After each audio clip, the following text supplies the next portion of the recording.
Hello my dear friend, welcome to education point online. So friend, कैसे हैं आप लोग? गए हो बहुत अच्छे होंगे। मेरे प्यारे बच्चों, हम लोग क्या कर रहे थे? हम लोग कर रहे थे आरजीपीबी डिप्लोमा के इलेक्ट्रिकल के इंपॉर्टेंट क्वेश्चन बेटा। और आज भी हम लोग इंपॉर्टेंट क्वेश्चन करेंगे। पार्ट 3 हमारा होगा। इससे पहले 2 वीडियो में और बना चुका हूँ, तो मैं एक प्लेलिस्ट का लिंक बना चुका हूँ, नीचे डिस्क्रिप्शन पे आप जाइए। पार्ट 1 पार्ट 2 आप देखिए, पार्ट 3 हम लोग आज यहाँ पे बात करेंगे। ठीक है बेटा, चलिए। तो आपको याद होगा कि जब मैं आपको सेल्फ इंडक्शन पढ़ा रहा था, मेरा प्यारा बच्चा, तो मैंने वहां पर आपको बोला था कि जब किसी कॉइल में करंट फ्लो होता है, ठीक है, जब किसी कॉइल में क्या होता है मेरे प्यारे बच्चों, करंट फ्लो होता है। मैंने आपको बताया था, जैसे मान लीजिए कि इस कॉइल में करंट फ्लो हो रहा है इस डायरेक्शन में, ठीक है बेटा। चलिए, तो जब इस कॉइल में करंट आपका फ्लो होगा, तो मैंने आपको बोला था कि इसी कॉइल में एक अपोजिट डायरेक्शन में एक और करंट पैदा होगा, जिसको हम लोग बोलते हैं इंड्यूस्ड करंट। क्या बोलते हैं बेटा? इंड्यूस्ड करंट हम लोग बोलते हैं। अगर आपको ध्यान हो तो, कि इसी कॉइल में, ठीक है, आपका एक और करंट क्या हो रहा है? जनरेट हो रहा है। एक तो हमारा करंट है जो हम दे रहे हैं, इस करंट के वजह से एक और करंट क्या होता है बेटा? जनरेट होता है, जिसको हम लोग इंड्यूस्ड करंट बोलते हैं, जिसका डायरेक्शन क्या होता है? अपोजिट होता है ना। तो आप देखो कि इस वाले करंट का डायरेक्शन ऐसा है और इंड्यूस्ड करंट का जो डायरेक्शन है ठीक इसका उल्टा है। तो ये जो डायरेक्शन के बारे में जिसने हमें बताया था बेटा, वो थे हमारे लेंज भैया। कौन भैया? लेंज भैया। तो हो सकता है आपको लेंज लॉ पूछ दे, है ना। लेंज लॉ ने क्या किया? बेसिकली करंट के डायरेक्शन को बताया है कि जब किसी कॉइल में करंट फ्लो होता है तो इंड्यूस्ड करंट जनरेट होता है बेटा। और इंड्यूस्ड करंट जो होता है वो हमारे नॉर्मल करंट से अपोजिट डायरेक्शन में होता है। ठीक है, ये किसने बताया था? ये बताया था लेंज भैया ने। तो हो सकता है एग्जाम में आपसे पूछ दे लेंज लॉ। ठीक है, तो इसके डेफिनेशन में अभी आपको लिखवा दूंगा। फिलहाल मैं आपको समझा रहा था कि जो डायरेक्शन के बारे में जिसने बताया था बेटा, वो लेंज था, है ना। और इस नियम को हम लोग क्या बोलते हैं? लेंज लॉ कहते हैं। ठीक है बेटा, चलिए। अब एक बात आप समझिए, आपने कभी सोचा है कि जनरेटर से, है ना, आपने कभी ये सोचा है बेटा कि जनरेटर से हम लोग करंट कैसे पैदा करते हैं? या तो मैं आपसे नॉर्मली बोलूं कि चलो आपको एक करंट प्रोड्यूस करना है, आपको करंट पैदा करना, आप कैसे करंट को बना सकते हो? ठीक है बेटा, चलिए, करंट को बनाने का सबसे आसान तरीका मैं आपको यहां पे सिखाता हूं। आप क्या कीजिए बेटा, एक कॉइल लीजिए। आप मेरे बच्चे क्या कीजिए, एक कॉइल लीजिए ऐसा। ठीक है, ऐसा आप क्या कीजिए, कॉइल लीजिए। ठीक है, यहां पर हमने एमीटर लगा दिया ताकि हम करंट को मेजर कर सकें। ठीक है, अब आपको क्या करना है बेटा, एक मैग्नेट को यहां पे आपको लेकर आना है। ठीक है, क्या करना है बेटा? एक मैग्नेट को आपको लेकर आना है। अब एक बात आप समझना, जब मैग्नेट इसके अंदर जाके मूव करेगा, ठीक है, तो यहां पर क्या होगा बेटा? Change in magnetic flux. क्या होगा बेटा? चेंज इन मैग्नेटिक फ्लक्स होगा। क्यों चेंज इन मैग्नेटिक फ्लक्स होगा बेटा? देखो, अगर मैं यहां पे खड़ा हूं तो मैं एक स्थिति में हूं, एक रुका हुआ हूं यहां पे, लेकिन अगर मैं ऐसे चल रहा हूं तो मैं अपनी पोजीशन को चेंज कर रहा हूं। अगर मैं ऐसे चल रहा हूं तो मैं क्या कर रहा हूं? अपने पोजीशन को चेंज कर रहा हूं। उसी तरीके से बेटा, अगर मैग्नेट मूव करेगा, उसी तरीके से अगर आपका मैग्नेट क्या करेगा मेरा प्यारा बच्चा? मूव करेगा ना। मैग्नेट अगर आपका क्या करेगा बेटा? मूव करेगा। कहां पर? कॉइल के अंदर। ठीक है, तो मैग्नेट के मूव करने की वजह से क्या होगा? Change in magnetic flux. जो मैग्नेटिक फ्लक्स है बेटा, वो क्या होगा? चेंज होगा। और जब मैग्नेटिक फ्लक्स चेंज होगा बेटा, तो इसी के वजह से आपका करंट जनरेट होगा। इसी के वजह से आपका करंट जनरेट होगा। अगर मैं और अच्छे से बोलूं तो इसी के वजह से आपका ईएमएफ जनरेट होगा। ईएमएफ का मतलब इलेक्ट्रोमोटिव फोर्स। ईएमएफ का मतलब बेटा इलेक्ट्रोमोटिव फोर्स आपका जनरेट होगा। और ईएमएफ के साथ साथ आपका करंट भी क्या होगा मेरे प्यारे बच्चों? जनरेट होगा। तो अगर हम आपको ईएमएफ वाला कंसेप्ट ना समझ में आए तो कोई दिक्कत वाली बात नहीं, बस अपने दिमाग में आप ये बैठा लो कि अगर मैग्नेटिक फ्लक्स चेंज होता है, अगर मैग्नेटिक फ्लक्स चेंज होता है तो क्या जनरेट होता है मेरे प्यारे बच्चों? करंट जनरेट होता है। क्या जनरेट होता है? करंट जनरेट होता है। ठीक है, अब देखो, मैग्नेटिक फ्लक्स चेंज कब होगा? जब आपका मैग्नेट मूव करे। इसका मतलब आप ये समझ लीजिए कि अगर मैग्नेट अंदर गया फिर बाहर आया, अंदर गया फिर बाहर, मतलब जब तक मैग्नेट मोशन में रहेगा, जब तक आपका मैग्नेट मोशन में रहेगा, ठीक है, तब तक क्या होगा बेटा, आपका मैग्नेटिक फ्लक्स चेंज होगा। मैग्नेटिक फ्लक्स क्या होगा बेटा, आपका चेंज होगा।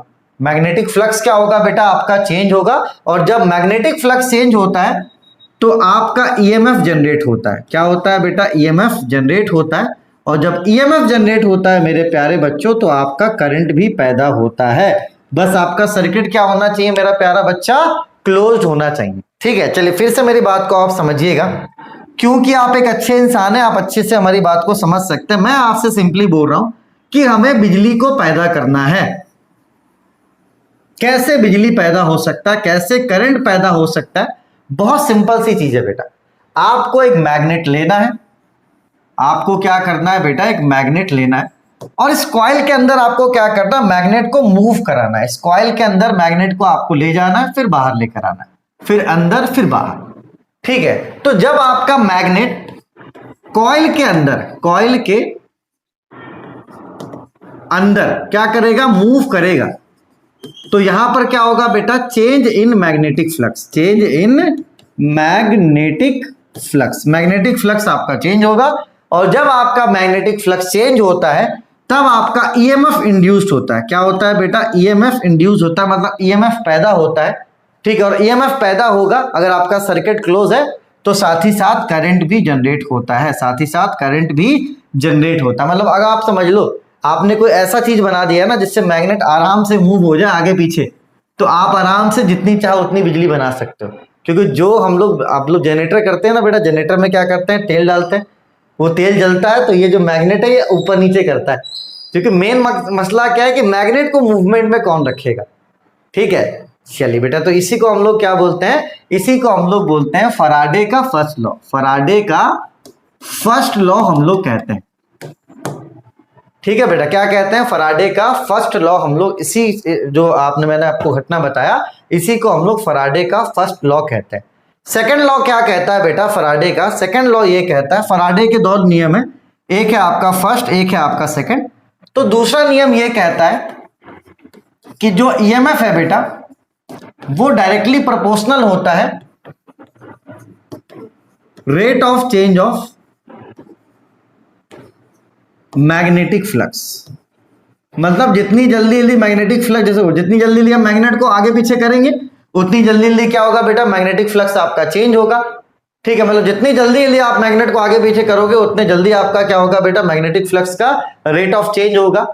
ठीक है, और जितना रेट ऑफ चेंज होगा बेटा, उतना ईएमएफ पैदा होगा। तो ये जो कहा है कि EMF is directly proportional to rate of change of magnetic flux, ये सेकंड लॉ है। ठीक है, जहां पर क्या होता है, ईएमएफ डायरेक्टली प्रोपोर्शनल होता है rate of change of magnetic flux. मतलब आप जितना खाना खाएंगे उतना ज्यादा आपको ताकत मिलेगा, कम खाना खाओगे कम ताकत मिलेगा। तो ये किसने कहा, ये सेकंड लॉ ने कहा। ठीक है बेटा, चलो ये लेंज लॉ हो चाहे आपका फराडे का लॉ, ये सारी इंपॉर्टेंट चीजें हैं बेटा। और मैं कोशिश कर रहा हूं, भले मैं जैसा भी पढ़ा रहा हूं, लेकिन मैं कोशिश तो कर रहा हूं, आप भी पढ़िए समझिए, एग्जाम में खुद से लिखने की कोशिश करना बेटा। खुद से लिखोगे नंबर मिलेगा, कॉपी खाली छोड़कर आपको आना नहीं है। ठीक है बेटा, चलिए अब आप लिखना शुरू कीजिए, अपने नोट्स को बनाना शुरू कीजिए। ये आपका लेंस लॉ, ठीक है, इसको आप नोट कर लीजिए। ठीक है, आप चाहो तो वो फिगर बना सकते हो उसमें, ये वाला आप चाहो तो ये फिगर बना सकते हो, मैं बना देता हूं। ठीक है,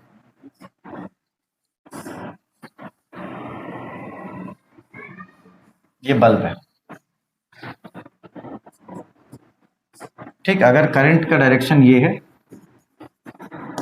तो इंड्यूस्ड करंट का डायरेक्शन इसका उल्टा होगा। चलो फिगर बनाइए भैया, फिगर बनाइए मेरे बच्चे, मेरे नन्हे मुन्ने बच्चे, इसको नोट कीजिए, फिगर बनाइए बच्चे मेरे।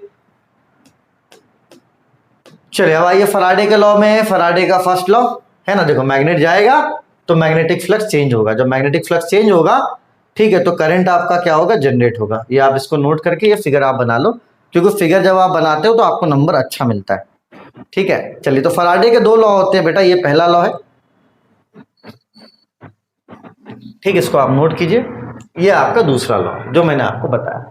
ये फॉर्मूला याद कर लेना, क्या है बेटा, epsilon is equal to -n d phi upon में dt। ठीक है बेटा, जहां पर ये है आपका ईएमएफ ये है आपका नंबर ऑफ टर्न्स, ये जो कॉइल होता है ना उसके नंबर ऑफ टर्न्स, और डी फाई क्या है बेटा आपका, d phi by d t है चेंज इन फ्लक्स, ठीक है, चेंज इन मैग्नेटिक फ्लक्स, ठीक है, इसको आप नोट कर, ठीक है। तो फराडे के दो लॉ मैंने आपको बता दिए, लॉ है ना, लॉ नहीं लो पता नहीं क्या है यार, चलो। तो फराडे के दो नियम मैंने आपको बता दिए, पहला और दूसरा, लेंज लॉ मैंने आपको बता दिया।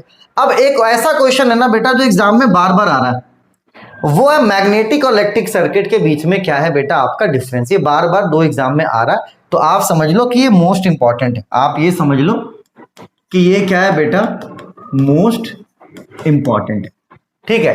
देखो बेटा एक बात समझो, जिसमें इलेक्ट्रिक करंट जोड़ता है दौड़ता है उसको हम लोग इलेक्ट्रिक सर्किट बोलते हैं, और जिसमें आपका मैग्नेटिक फ्लक्स दौड़ता है उसको हम लोग मैग्नेटिक सर्किट बोलते हैं, ठीक। एक पॉइंट आपका ये हो गया, ठीक है।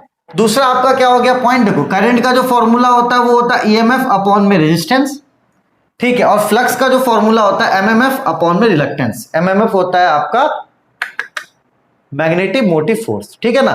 चलिए उसके बाद फ्लक्स का जो यूनिट होता है वो वेबर होता है, करंट का जो यूनिट होता है वो एम्पेयर होता है, ठीक है। तो आप सबसे पहले ये 3 पॉइंट लिखेंगे, अरे काम करना इस वाले को पहले इधर लिखना, इस वाले को इधर लिखना, पहला दूसरा और ये तीसरा, ठीक है, पहला दूसरा तीसरा, ठीक है। पहले काम करना, पहले इलेक्ट्रिक वाले का इधर लिखना, पहला दूसरा तीसरा, ऐसे लिखना, पहले इलेक्ट्रिक वाले का लिखना फिर मैग्नेट वाले का लिखना, ठीक है। चलो उसके बाद एक और फॉर्मूला परमिटेंस का 1 अपॉन रिलक्टेंस होता है और कंडक्शन का होता है 1 अपॉन रेजिस्टेंस, ये चौथा पॉइंट आप लिख लो, ठीक है। ये वाला पॉइंट काट दो, ये दोनों पॉइंट, ठीक है, ये एग्जाम में आता है। इसमें जो प्रॉपर्टी पाया जाता है वो परमेबिलिटी होता है, इसमें जो प्रॉपर्टी पाया जाता है वो कंडक्टिविटी होता है, ठीक है। इसमें होता है, इसका एग्जाम्पल हो गया ट्रांसफार्मर, इसका एग्जाम्पल हो गया जो घर की वायरिंग होती है, ठीक है। तो कम से कम आप मानकर चलो ये पॉइंट्स आप कवर अप कर लो, ठीक है। कौन कौन से पॉइंट, पहला दूसरा तीसरा, ठीक है, ये चौथा पांचवा छठा सातवां, ठीक है, इतना आप नोट कर लो बेटा, और ये बार बार एग्जाम में आता है, इसको आप याद कर लेना, ठीक है। 2 पॉइंट्स मैंने कट करवा दिए, मैं यहाँ पे कट कर देता हूँ, इसको आप छोड़, ठीक है। इसको बेटा याद भी कर लेना, और वैसे कोई टफ नहीं, एक बार ढंग से पढ़ोगे तो समझ में भी आ जाएगा, ठीक है। इसको आप कर लीजिए, फिर पार्ट 4 पार्ट 5 पार्ट 6 में अपन और भी चीजें कवर अप करेंगे, तो आपको टेंशन लेने की जरूरत नहीं है बेटा, अपन कोशिश करेंगे ज्यादा से ज्यादा चीजें मैं आपको करवा दूं, क्योंकि अगर मान के चलो कि यहाँ से आपको 2-3 नंबर का भी क्वेश्चन लड़ गया तो ठीक है ना, पास ही तो होना अपन को, फिलहाल पास हो जाए हमारा काम बन जाएगा, ठीक है। चलिए अपने और अपनों का खूब ख्याल रखिए, take care, bye bye, Tata.